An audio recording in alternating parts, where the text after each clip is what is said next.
YouTube, this is your girl the hair guru Carla, and I'm back with another video.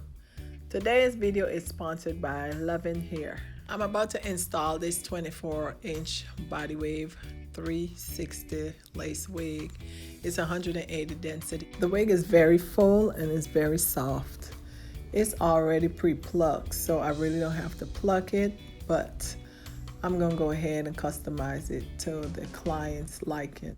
Also, the lace is very thin and natural looking, so this should give it an overall easy to apply and undetectable look.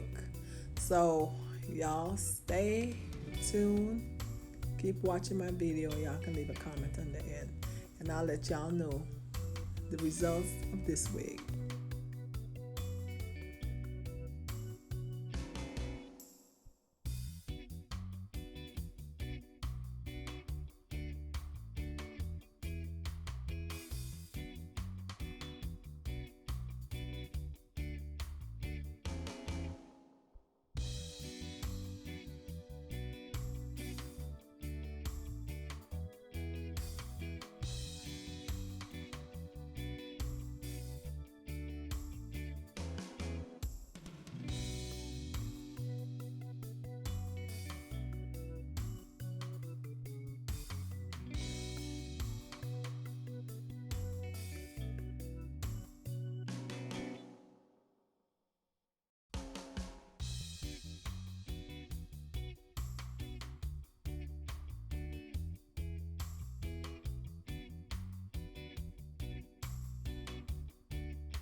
Oh, y'all see those beautiful waves in this wig?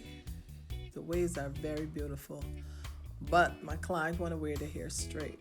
So I'm gonna straighten the waves, and I'm curious to see how straight this wig is gonna get. I hate to straighten the wig, but that's the client's choice. So y'all stay tuned and keep watching.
So this is the ending of my video. The hair did not straighten out as straight as I was expecting, but it still looks good. Overall, the wig is very soft, very full. I love the length. Very beautiful, no tangle, no shedding this far. But I'm gonna wait for my client's review after about 2 to 3 days. I'll let y'all know what she said about the wig. So y'all stay tuned for that. So thank you, Luvin here, for sponsoring this video. Thank y'all for watching my video. Until the next video, y'all stay blessed.